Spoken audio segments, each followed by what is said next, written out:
Скірмунтам, Полессю і Шляхцінам. Вот в 19-20 стагоддзі это час, калі адбывались такія вельмі сур'ёзныя перамены сацыяльна-палітычнага жыцця, нацыянальнага там. Карацей, все гэта называлася спачатку ў эпоху нацыяналізму і рэвалюцыі. Гэта назва сапраўды не спадабалася спонсору, фундатару. С той конференции были проблемы, потому что як это у нас уже давно вводится инициатива гісторыкаў, калі гэта не инициатива университета не падтрымліваецца, і грошы мы знайшлі толькі ў польскім інстытуце ў Менску, а месца ў Пінску мы знайшлі толькі ў гатэлі. У гатэлі Прыпяць, потому что спочатку была размова з універсітетом, где сказал: ой, як цікава, а Простыдин сказал: пробачьте, у нас ніхто не займаецца ні Полессем, ні Скірмунтам. Это в Полесскім універсітэце ў Пінску ніхто не займаецца. Ну, Скірмунтам, може, і не займаюцца асабліва, но Полессем, каб не займались, это просто уже гучыць. Ну, зразумела, якія былі насамрэч прычыны. Конференція все-таки адбылася. На жаль, не так, як гэта хацелася, менш было людзей, тому што, ну, самі разумееце, калі там нейкі банкетны зал гателя Прыпяць, і такой мы запрашалі даволі шырока з Полесскага універсітэта гісторыкаў.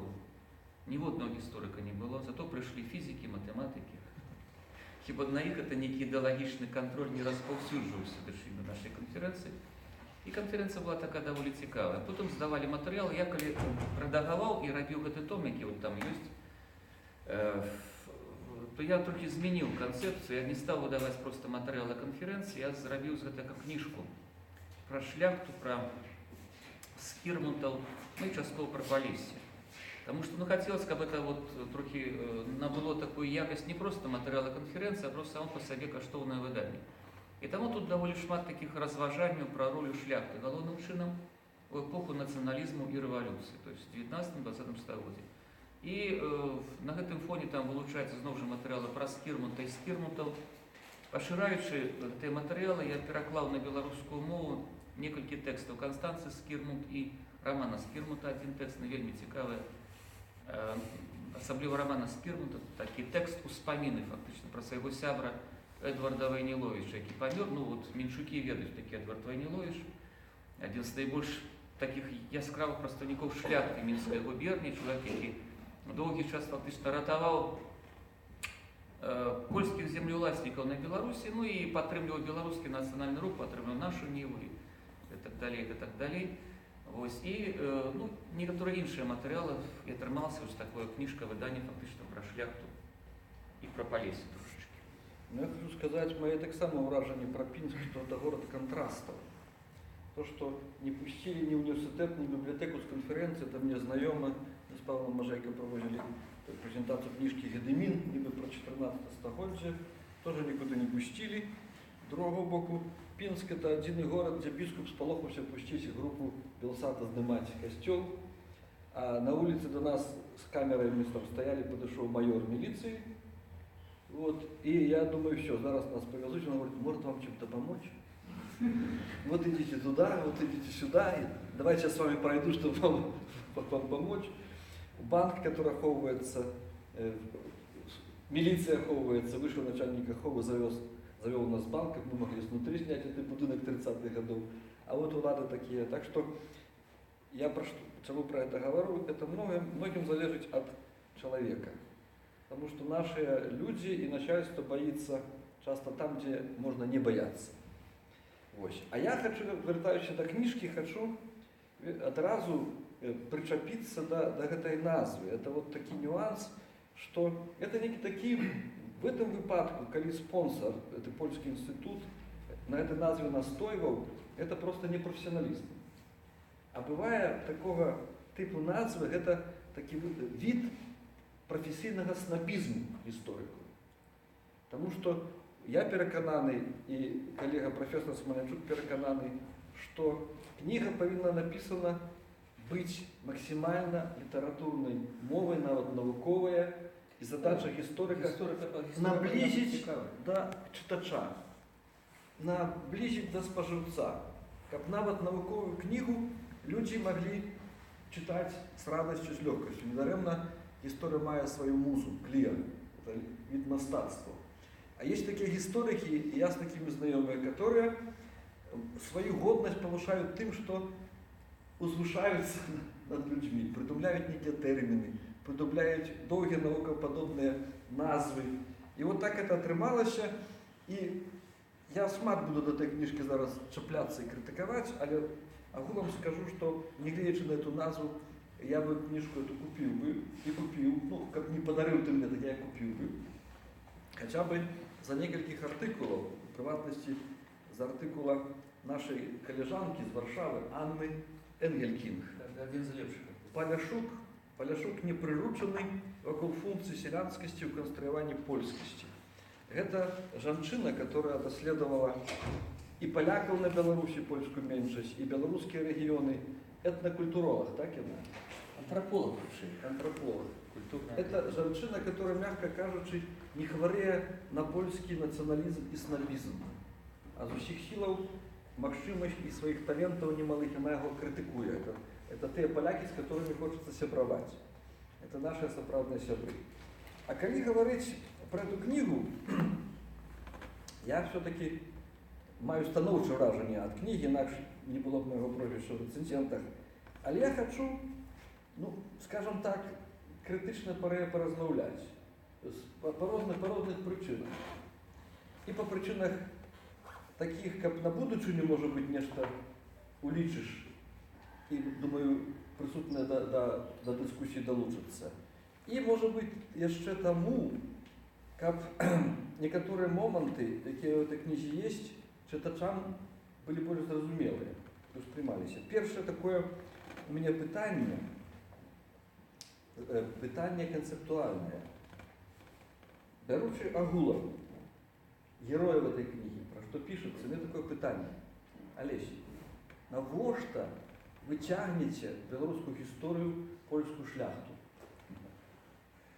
Польскую шляхту? Людей, которые змагались за Польшу, которые были поляками, которые были по свядомости поляками, которые будовали эту Польшу. Навошта вы их тянете в белорусскую историю? Откажите, ли ласка, на это? В истории 19 столетия не шмат таких сострадает. Коли казать про белорусско-литовские земли, белорусско-литовский край. А серьезно казать, ну, зрозуміло, що питання таке провокаційне, бо той, хто задає це питання, сам вміється часто тягнути якусь білоруську історію. Коли серьезно казать, то згадуючи советские часы, конечно, советские часы в истории БССР, так назывался Союз истории Беларуси, шляхты, конечно, не было. Все это лишилось вот выник по полонизации, то, что шляхты белорусы стратили кончатково там в 17-18 стагоді уже ніякої шляхти не було. Я пам'ятаю, я ще молодий історик, мене зробило враження в свій час артикул, був виступ, а потім був артикул Янки Запрудника. Янка Запрудник такий, ну, один з самих відомих білоруських дослідчиків, істориків заміжжя, живе в Злучених Штатах Америки, має вже зараз 92-93 роки, але ще зв'язана з історією в добрій формі. И он тогда в 92-м году, это вот только все починалися от этой перемены, были такие вельми цікаві у нас конгрессы историков, на які приїжджали дослідчики, між іншим, з Сполучених Штатів, білоруси приїжджали. Його був вельми цікавий виступ на пункт білоруської шляхти у Першій Державній Думі Російської імперії 1906 год. Он был попросту революційний, тому що он всю шляхту, яку тут тоді була обрана от білоруських губерній, здається, було 12 представників такого мясцового польского кола, как это все лечилось и называлось, и он их отнес до белорусов, тем лику Романа Скирну.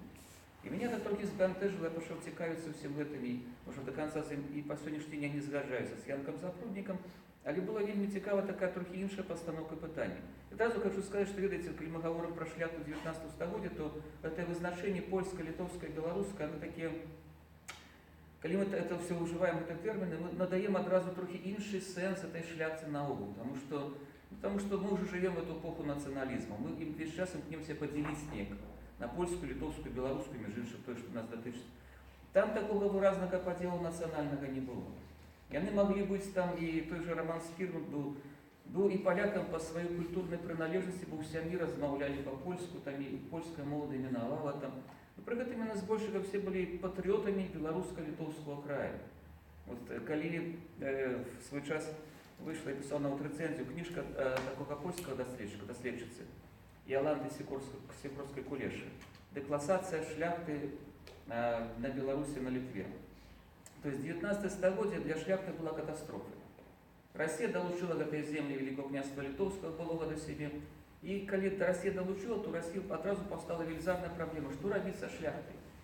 Бо в России шляхта там колькі там 2, 3, 4, може, адсотки. Шляхта, якая мае все привилеи с часов Катерины другой. А тут долучается вот регион белорусско-литовский гэты край, где шляхты 10-15 адсотков. Что шляхта такая, якой в России нема. Тут безземельная шляхта, малоземельная шляхта.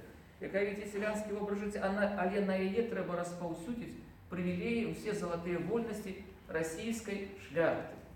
Не хочуць гэтага рабіць. И починается так званая деклассация, то есть их переписывать. Треба подтвердить было свое шляхетство. Доказать, ну як доказать, коли там особливо, ну, сапраўды безземельная, малоземельная шляхта, ніякага маёнтка не мае, тых документаў не мае уже. Представь документы. На гербовой паперы, якая каштавала, здаецца, 3 рубли каштавал один виск. Это были гроши для той шляхты. Написать заяву там, и, значит, губернский сход будет разглядать. Вот им там едете все в департамент Герольда, и там в Петербурге, а тут приходит заключение. Там. Долгая процедура, якая была различна той, как попросту переписать их у селяне. И все 19 стагодие Россия постоянно переписывала. И вот Сикорская Кулиш написала про эту вельми добрую книжку, одно меня уразило, что она весь час называет эту шляхту польской. Я тогда уже занимался трошки этой шляхтой, свядомостью, и разумел, что это то, что, разумеется, абсолютно блытое понятие, блытое людей.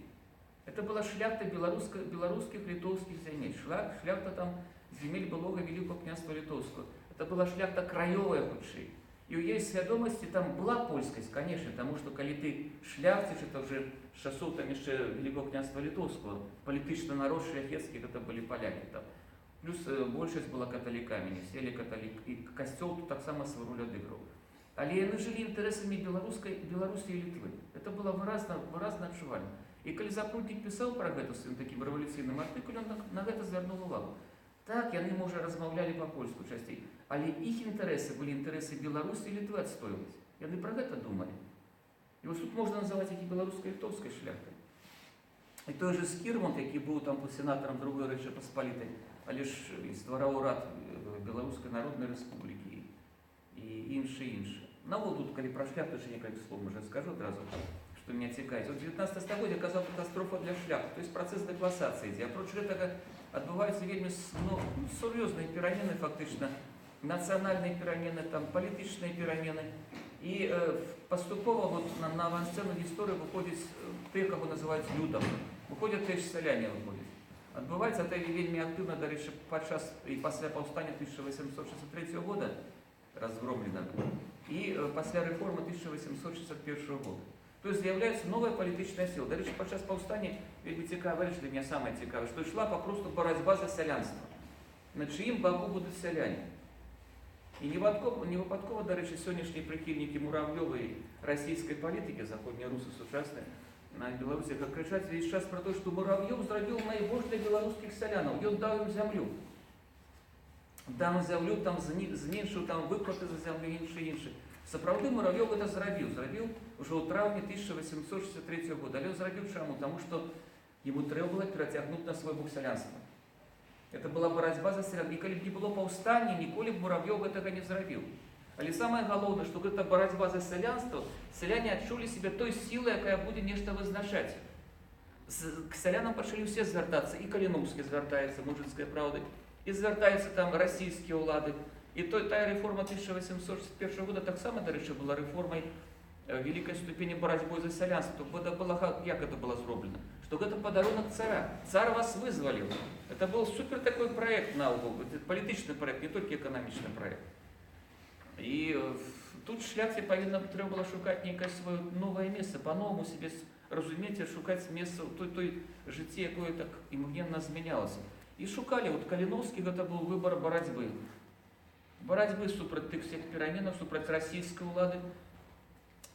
Шлях паўстання, вы ведаеце, што паўстанне было в 1794 годзе Касцюшкі, было паўстанне в 1830-31 годзе, 1863 год, 64 год. І паглядзіце, якая была, што дзяліла гэтае паўстанне? 30-40 гадоў. Што гэта значыць? Это значит, что кожнае новае пакаленне, якое вырастало, вступала там у силу, пачынала ўзброеную барацьбу супраць расійскай імперыі. На те самые грабли. Ну, не на ты, але тут трэба было змагацца. Змагацца і адзін быў шлях, іншы шлях вельмі цікавы. Это шлях прадпрымальніцтва. Прадпрымальніцтва это вот такі свайго рода такая, ну, бізнес-шлях в нейкім сэнсе, бо вот я, думаючы пра эту нават назву ад Каліновскага да Скірмута, падумаў, што яны ж даўлі нечым падобныя, Скірмут і Каліновскі. Абсалютна розныя, а чым падобныя? Яны дзеці фабрыкантаў. Конечно, калі казаць пра фабрыку Сымона Каліновскага, бацькі Кастуся Каліновскага, это была не тая фабрыка, якую там меў Александр Скірмут у Парыжы, где там гадавы абарот быў 300-350 тысяч рублёў, а Сымон Каліновскі таксама фабрыкант. У савецкія часы так пісалі, так сціпла пісалі пра Кастуся Каліновскага, пісалі сын безземельнага шляхціца. Ну, безземельны шляхціц, то калі нарадзіўся, ён то быў бацька безземельным шляхціцам, а потым бацька меў больш 200 дзесяцін зямлі і меў фабрыку, невялічкую фабрыку там ткацкую, і все гэта было, таксама сын. То есть быў шлях для шляхты, быў розныя выбары. Між іншым, быў проста займацца гаспадаркай, той, што рабіў Вайніловіч, пра якой ўжо казаў, стваралі фабрыкі, займаліся, проста багацелі. І такім чынам шляхта выходзіла, ператваралася проста ўжо, ну, у слой там буржуазіі, капіталістаў новых там. Змагацца са зброяй у руках супраць расійскай імперыі. То есть розныя варыянты былі пошукаў, і это вельмі цікава, як шляхта рэагавала на все гэтыя перамены. І шмат такіх прыкладаў можна прывесці. І тая ж самая, нават такі прыклад, трохі можа так прагучыць для беларусаў не вельмі добра, Луцкевіч. Антон Іван Луцкевіч, самыя такія вядомыя дзеячы беларускага нацыянальнага руху адраджэння. А в архіве у Вільні я знаходжу вельмі цікавы матэрыял, дакумент, як Іван Луцкевіч, старэйшы брат, піша ліст з Вільні у 1916 годзе да сваёй мамы. Мама жыве ў Мінску, лінія фронту ўжо падзяліла Мінск і Вільню. Ты ліст ішоў неяк праз Швецыю, ну дайшоў. І ўрэшце-рэшт, і вельмі цікава, ён піша па-польску. Ліст да мамы такі, вельмі такі мілы ліст, пра тое, што так сумуе па маме, і так далей. І напісаны па-польску. У сям'і размаўлялі падобна, што это была сямейная мова польская. А якая цензура там? Цензура на незразумелой мове просто не пропустила листы. Это з Вільні адправляўся ліст. З Вільні, якая была пад нямецкай акупацыяй. Так, але натрапляла тут по расійскому адресату, натрапляла праз расійскую военную цензуру. В России там это зразумець. Я думаю, тут была іншая ситуация. Просто вот люди, якія выходзілі з тых сямей, дзе часто дамінавала польская мова, яны рабілі свой выбор.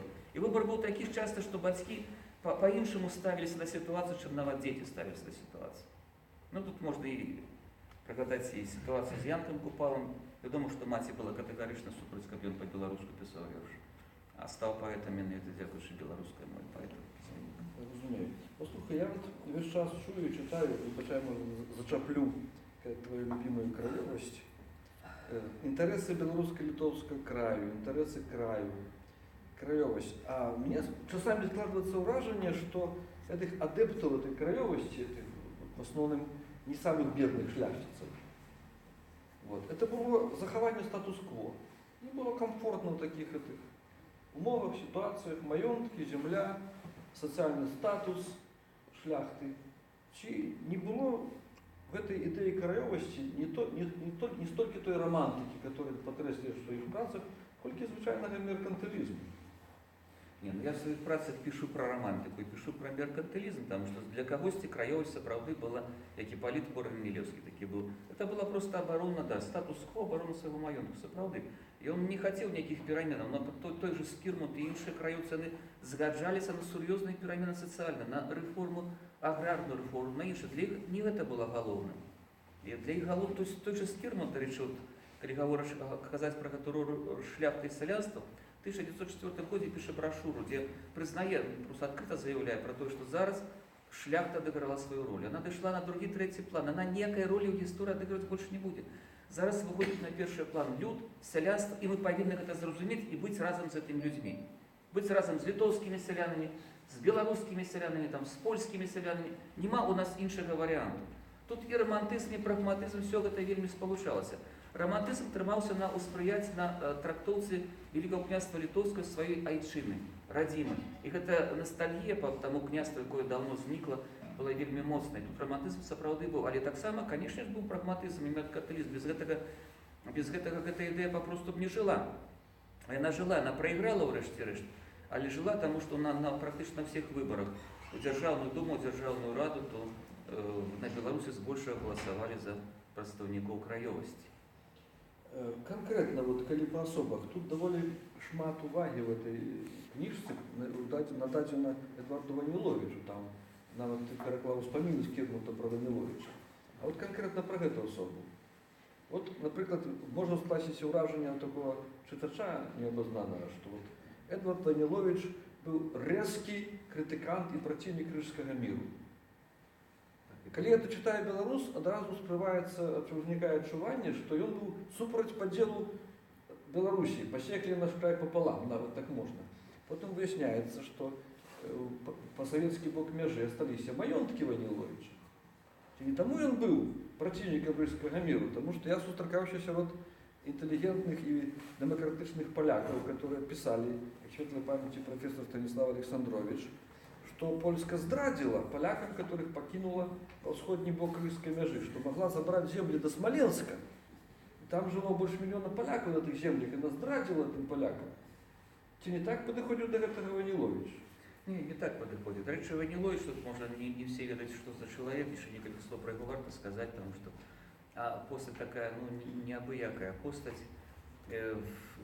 Самае, можа, цікавае тое, што гэты чалавек это маёнтак Савічы. Маёнтак Савічы, Клецкі павет. Вось бацька даволі рана памёр, у 70-е гады стаў на чале гэтага маёнтка. Маёнтак у канцы 19 стагоддзя быў адзін з багацейшых. Там ацэньвалася вся яго маёмасць у мільён недзе рублёў.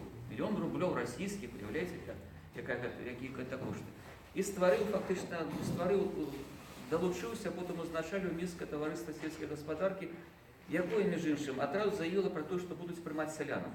То есть гаворка ішла пра сур'ёзныя перамены ў сельскай гаспадарцы шляхам просто палепшэння якасці, там, тэхналогіі, іншыя нейкія справы. Ён змагаўся за... То есть, была такая палітыка дэпаланізацыі, русифікацыі. Між іншым, дзейнічаў закон, па якому паляк не мог купіць зямлю. І палякі перасталі прадаваць зямлю. Розная сітуацыя. Бывае эканамічна, і польскі землеўласнік бывае, што павінен прадаць зямлю. Каталік не мог. І палякі каталік, так. Да, каталік. Для расійскіх уладаў, канешне, галоўны крытэрый, знайсці таго паляка, гэта каталіцкі касцёл. І Ваніловіч час даваў свае грошы чалавеку, які быў у цяжкай сітуацыі, каб толькі не прадаваў гэту зямлю і, звычайна, проста пад слоў, пад абяцанне, што ён там не прадасць, і потым верне гэтыя грошы. Дапамагаў нашай ніве, даваў грошы на выданне нашай нівы. Не прымаў толькі беларускі сацыялістычны рух. Сацыялістаў не прымаў ніякім чынам. Вельмі добрыя адносіны з сялянствам, з навакольнымі вёскамі, таму што там некалькі пакаленняў Ваніловіча жыло. У успамінах піша, што захоўваюцца ў сям'і дакументы 16 стагоддзя, напісаны старай беларускай мовай. Весь час згадаў пра тое, што нашчадак беларускіх баяраў Ваніловіч. А сітуацыя была трагічная, таму што вот конец 17-го, пачатак 18-го года это просто перыяд таких рабункаў. Это российское войско, якое развалилось под большевистской пропагандой, превратилось просто в банду, якая рабовала и забивала всех. Маёнтак Ваніловіча быў на самой мяжы, блізка каля лініі фронта. Не чапалі яго доўгі час. Але ўрэшце рэшт аднойчы ночы напалі на яго. Нехта з сялянаў папярэдзіў, ён жонкай выйшлі там у лес, то быў люты 18 года, схаваліся там у лесе. Маёнтак не просто разрабавалі, яны знішчылі ўсё, што можна было. Там дезерціры, ўрэшце рэшт там прыйшлі сяляне з навакольных вёсак таксама, іх прымусілі фактычна, салдаты прымусілі, каб ішлі разам. Шукалі яго, не знайшлі, каб забіць Ваніловіча. Ён страціў усё, але потым вярнуўся. Дарэчы, наступны дзень пасля гэтага пагрома пачынаецца нямецкі наступ. Немцы выходзяць у гэтыя Савічы, бачаць гэты разгром, і немцы самі пачынаюць суд вершыць. Арыштавалі гэтых галоўных там зачыншчыкаў, і Ваніловіч, калі вярнуўся ў свой маёнтак, яны стаялі ўжо пад шыбеніцай. Ён заступіўся за іх, дараваў ім жыццё, толькі з умовай, каб яны выселіліся ў іншую вёску. Успамінах пісаў, што выселіліся і працягвалі бальшавіцкую прапаганду, нічога гэта не дапамагло. Спрабаваў адрадзіцца сваю гаспадарку, потым як былі іншыя там рабункі, нічога не выйшла. Чаму ён не быў, калісь гаворыць, за свой маёнтак ратаваў?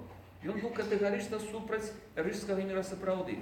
Але справа ў тым, што спачатку проста было пагадненне пра рыжскі мір, От як пойдзе потым демілітарызацыя мяжы, то есть дэмаркацыя мяжы як пойдзе, як яна будзе праходзіць, вызначалася пазней. Ён адразу выступіў супраць гэтага. Тады, калі яшчэ было незразумела, дзе будзе, пісаў пра то, што палякі здрадзілі беларусаў. Што вы робіце? Вы аддаеце бальшавікам, аддаеце Беларусь. Не толькі таму, што там палякі жылі там да Смаленска, а таму, што просто мы разам з беларусамі столькі стагоддзяў жылі. У нас была супольная гісторыя. І на нас спадзяюцца. Чытаеш яго ўспаміны, вельмі цікавая эта кніжка, он якраз пра гэта ёсць час піша. А потым, калі сапраўды ўжо рабілі дэмаркацыйную лінію, это была так уже, фактычна, это быў канец 21-го года, ну, значна пазней гэта было пасля таго, як Рыжскі мір, то тады аказалася, і Ваніловіч, дарэчы, лічыў, што спецыяльна зроблена, што польскія ўлады спецыяльна аддалі яго маёнткі, каб проста ён не прадстаўляў сабе ніякай палітычнай сілы ў другой Рэчы Паспалітай. Ведаючы яго пазіцыю, Роман Скірнут таксама быў супраць Рыжскага міра, хоць маёнткі Романа Скірнута заставаліся ў Польшы. Тут это не было такой прынцыповай важнай гэтай рэчы. І ён памёр у Быдгашчы, таму што не было грошай жыць у Варшаве, страціў увесь свой велізарны маёнтак. А Быдгашч — это польскі горад, з якога масава выязджалі палякі, немцы выязджалі, там немцаў шмат было, і былі таннае жытло там было там. Ну а ў 2006 годзе, дарэчы, паколькі ён жа чалавек, які фундаваў чырвоны касцёл у Мінску. Дзякуючы яму чырвоны касцёл Сымона і Алены збудаваны ў памяць яго дзяцей, бо ён аказаўся апошнім з гэтага рода, дзеці яго 13-гадовы сын і 16-гадовая дачка памерлі яшчэ пры яго жыцці. Збудаваў гэты касцёл, і па ініцыятыве ксяндза Завальнюка па рэшткі Ваніловіча перанесены ў чырвоны касцёл, і зараз ідзе працэс беатыфікацыі, здаецца, пачаўся працэс яго беатыфікацыі.